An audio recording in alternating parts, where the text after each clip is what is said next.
wabarakatuh. Perkenalkan, nama saya Nur Khofifa dari PGSD C 2018. Di sini saya akan menampilkan video pembelajaran menggunakan aplikasi Articulate Storyline dengan tema kegiatan ekspor impor untuk sekolah dasar kelas 6 semester 2. Nah, sini saya akan mulai. Nah, selanjutnya adalah kompetensi dasar. Jadi, kompetensi dasarnya itu mengenal manfaat ekspor dan impor di Indonesia sebagai kegiatan ekonomi antar bangsa. Nah, pendahuluannya, globalisasi membawa dampak terjadinya perdagangan bebas, artinya para pedagang dari luar negeri bebas menjual barang produksinya ke Indonesia. Sebaliknya, pedagang Indonesia juga boleh menjual produksinya ke luar negeri. Kegiatan jual beli antar negara dikenal sebagai istilah ekspor dan impor. Kegiatan ekspor dan impor barang dapat dilakukan dengan kapal barang di pelabuhan. Nah, materinya itu ada 3, yaitu pengertian ekspor impor, manfaat ekspor impor, dan jenis pertukaran barang dan jasa. Nah, pengertian ekspor dan impor. Pengertian ekspor dan impor itu kegiatan menjual barang atau jasa di negara lain itu disebut dengan ekspor. Seperti Indonesia mengekspor batu bara ke negara Eropa, kayak seperti kayu Kalimantan itu diekspor ke negara Eropa. Nah, selanjutnya itu sedangkan kegiatan untuk membeli barang atau jasa dari negara lain disebut impor, seperti Indonesia mengimpor atau membeli kendaraan mobil dari negara Jepang dan apel dari New Zealand. Selanjutnya adalah manfaat ekspor dan impor. Manfaat ekspor bagi negara antara lain itu meningkatkan devisa negara, meningkatkan hubungan antar negara, meningkatkan kegiatan di bidang ekonomi antar negara, mengirim tenaga kerja ke luar negeri, dapat mengurangi pengangguran di dalam negara, seperti ini. Batu bara, mengirimkan batu bara ke negara lain, dan TKI itu menghasilkan devisa negara. Selanjutnya itu adalah manfaat impor bagi negara lain.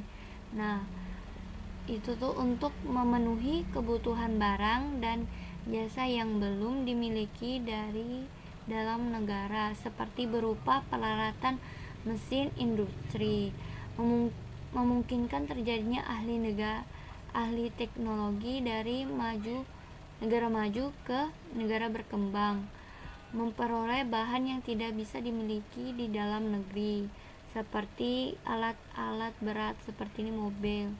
Nah, untuk memenuhi kebutuhan untuk pembangunan.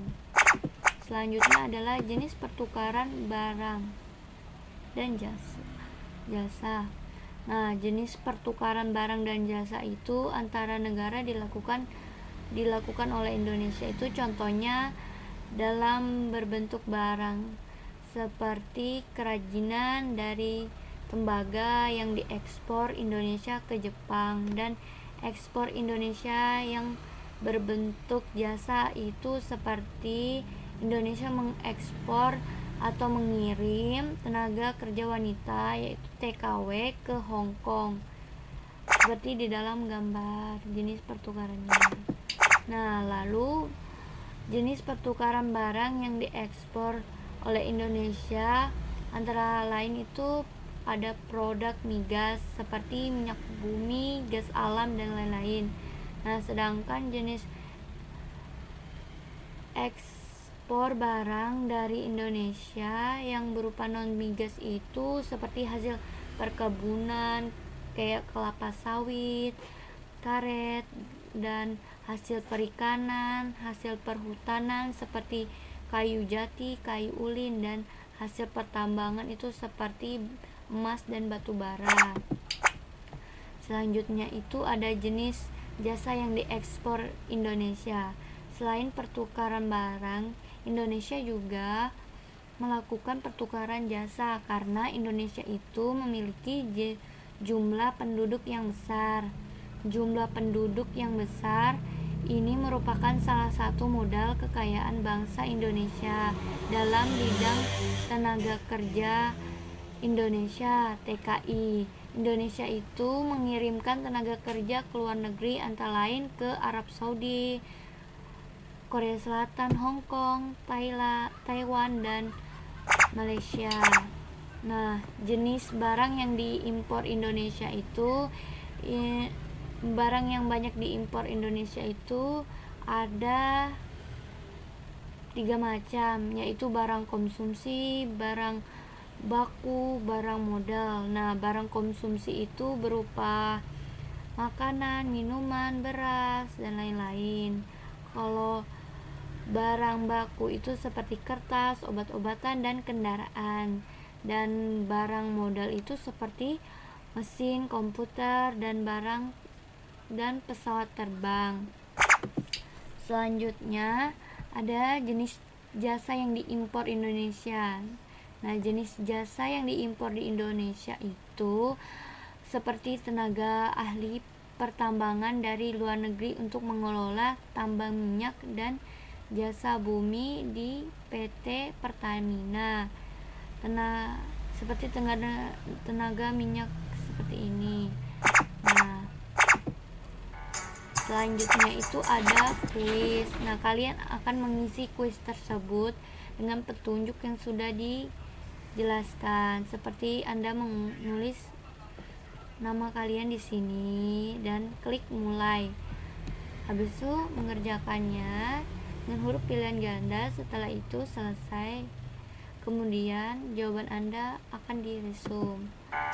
Nah, selanjutnya ini adalah profil saya. Nama saya adalah Nukobika dan NIM saya 18015093 dari PGSDC 2018. Nah, demikianlah pembelajaran kali ini. Saya akhiri. Wassalamualaikum warahmatullahi wabarakatuh.